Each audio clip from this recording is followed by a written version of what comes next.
O regime de Israel, o regime de Netanyahu, está profundamente desmoralizado. E cabe a gente ver que essa desmoralização é resultado de uma guerra travada por 10 meses sob a justificativa de aniquilar o Hamas, mas que é, na verdade, uma guerra injusta e que se trata do genocídio do povo palestino. Que até hoje essa guerra só levou derrotas ao Estado sionista e que todo esse cenário foi criado, foi aberto pela ofensiva da resistência nacional palestina no dia 7 de outubro. O Netanyahu, desde o início da guerra, ele afirmava ali, ele colocava, ele propagandeava, com o apoio, é claro, dos monopólios de imprensa de todo o mundo e principalmente ali dos Estados Unidos e das potências imperialistas da Europa, que a guerra era contra o Hamas, que a guerra era pelo povo de Israel, que a guerra era pelo retorno e pelo resgate dos prisioneiros. Acontece que nada disso se sustenta mais, nem mesmo ali para os moradores de Israel. Nesse cenário também, os governantes de Israel não sabem o que fazer, se encontram divididos. E as críticas que eles fazem uns aos outros são cada vez mais públicas, o que explicita essas feridas, essas rachaduras na cúpula do governo e que explicita que o governo não tem soluções para dar à situação. Hoje, por exemplo, o ministro de Defesa de Israel, Yoav Gallant, disse que Netanyahu está priorizando o controle de uma área de fronteira, chamada ali do Corredor da Filadélfia, em vez de priorizar um acordo para libertar os reféns. Ele chegou a chamar isso de uma vergonha moral para o governo. Essas intrigas, essas rachaduras na cúpula do governo de Israel aumentam ali essas mobilizações das massas que moram ali no território ocupado por Israel, uma vez que mostra isso, que eu já pontuei aqui, que o governo está longe de apresentar uma solução. E o Netanyahu, ele não consegue esconder nem mesmo ali no campo militar que ele está perdendo a guerra. Hoje, o presidente do sindicato Histadrut, o Arnon Bar-Davi, disse que Israel, abre aspas, está em uma espiral descendente e não paramos de receber sacos de cadáveres. Ou seja, o que os moradores ali do território ocupado de Israel estão colocando eles querem um cessar-fogo, querem um acordo de prisioneiros e eles sabem muito bem que com essas rachaduras políticas na cúpula do governo, o governo está longe de chegar a uma solução para a guerra, ao mesmo tempo em que segue acumulando derrotas militares. Então, esses moradores, muitos dos quais agora deflagraram a greve geral, sabem que Israel está perdendo politicamente, está perdendo militarmente, está sofrendo derrotas econômicas pesadas, está longe de chegar a uma solução militar para essa guerra e se recusa a trocar os prisioneiros. E aí as manifestações, os protestos, as greves começam, é claro, a se intensificar. Ainda mais que Israel está literalmente sabotando o cessar-fogo com a resistência nacional palestina, e isso também está sendo revelado e está ficando cada vez mais claro para os moradores ali do território ocupado de Israel. Por que eu digo isso? Porque hoje, também dia 2 de setembro, segunda-feira, o jornal israelense Yedioth Ahronoth revelou que no último mês de julho, o governo israelense preparou um documento para sabotar as negociações de cessar-fogo que estavam acontecendo ali com o Hamas.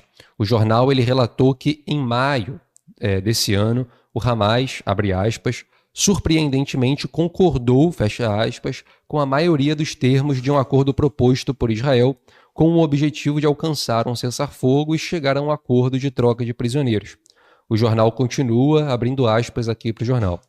No entanto, em poucas semanas, um novo documento foi redigido por Israel, oficialmente rotulado como contendo esclarecimentos, mas, na realidade, incluindo mudanças que efetivamente sabotaram qualquer chance de um acordo.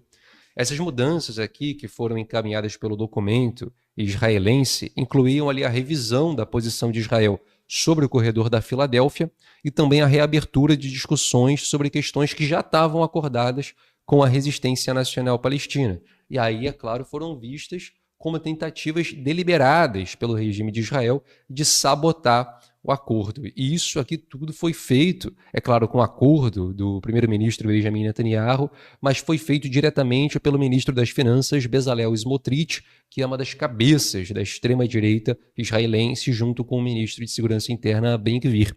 O Bezalel Smotrich, ele falou que, com o acordo que Israel estava propondo, havia chances do líder palestino Yahya Sinwar concordar com os termos. E aí, por isso, Israel precisava achar uma forma de impedir que esse acordo viesse a ser feito, e Israel então noticiou que o Hamas negou o acordo antes mesmo do Hamas dar resposta. Então, mais uma vez, recapitulando aqui o que a gente tem em Israel. A gente tem um governo absolutamente rachado, um exército israelense também absolutamente rachado e longe de chegar a soluções militares ali na questão da guerra. Enquanto isso, a guerra vai se prolongando e vai causando mais baixas às tropas israelenses que estão cercadas e derrotadas tanto na faixa de Gaza quanto no norte, quanto na Cisjordânia, e essa guerra que se prolonga também causa prejuízos econômicos e políticos a Israel. Enquanto isso, os moradores do território israelense querem o fim da guerra e querem um acordo de troca de prisioneiros, porque querem que aqueles seus entes, seus familiares voltem logo em segurança antes que sejam assassinados pelos bombardeios do seu próprio Estado, o Estado de Israel. Esses moradores veem o seu exército perdendo a guerra, então veem que a solução militar está longe. Veem que Israel, sobretudo ali o Netanyahu, não vai apresentar uma solução política para a guerra. E agora veem que Israel está boicotando, sabotando os acordos de cessar-fogo. Isso leva, é claro, esses moradores a intensificarem, como já falei, os protestos contra Netanyahu, e a luta lá vai se radicalizando. E é interessante a gente ver aqui como que teve uma reversão também na situação de Israel. Por que teve uma certa reversão?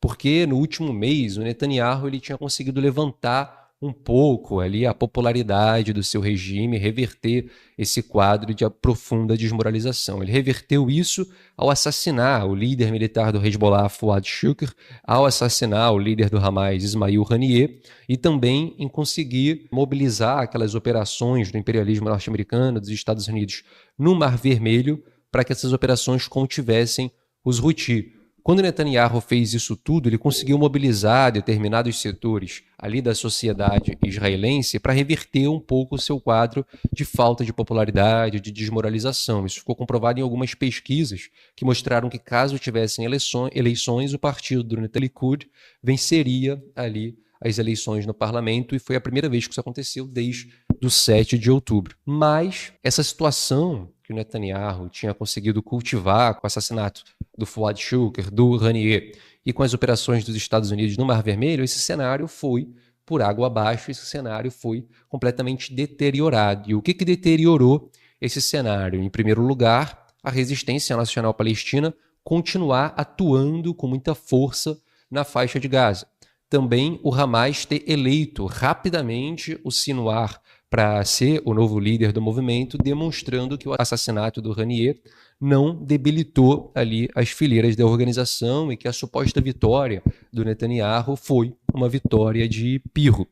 Outro aspecto também que reverteu esse cenário de leve crescimento da popularidade do Netanyahu foi o aumento das operações palestinas na Cisjordânia, sobretudo aí desde a metade da semana passada, quando Israel aumenta as operações na Cisjordânia e recebe como resposta uma feroz resistência da Resistência Nacional Palestina, que matou no domingo, ontem, 3 policiais israelenses. Um terceiro aspecto que debilitou a popularidade do regime de Netanyahu foram ali as operações de martírio que a Resistência Nacional Palestina, principalmente o Hamas e a Jihad Islâmica Palestina, voltaram a fazer. Aqui eu me refiro à explosão de um caminhão-bomba no centro de Tel Aviv, e também uma outra ação, que não foi o que eles chamam de operação de martírio, foi um envio de foguetes, mas também a Tel Aviv. Quando o Hamas passa a fazer essas ações no centro de Israel, coisa que estava pausada desde o 7 de outubro, o Hamas também instiga essas instabilidades na sociedade israelense. E um quinto aspecto aqui interessante da gente avaliar é a retomada dos golpes dos Houthi a importantes navios no Mar Vermelho. Então, desde a semana passada, desde a segunda-feira passada, os Houthi, ou mais precisamente o movimento Ansar Allah, retomou com muita força determinadas ações em navios importantes. Esses navios foram um navio saudita, que era um navio petroleiro que estava transitando pelo Mar Vermelho, foi atingido pelo movimento Ansar Allah, e também o navio Lagoa Azul, que navegava com a bandeira do Panamá e também foi explodido pelo movimento Ansar Allah, o movimento do Iêmen. Todos esses aspectos aqui, eles mostram para a sociedade israelense que essas supostas vitórias do Netanyahu não foram absolutamente nada, que a resistência continua muito mobilizada, que as operações dos Estados Unidos no Mar Vermelho não vão ser capazes de conter os Houthi e a crise do Estado de Israel, seja ela política, seja ela econômica, seja ela militar, está longe de ser resolvida. E aí, é claro, a desmoralização do regime de Netanyahu volta a crescer de forma galopante.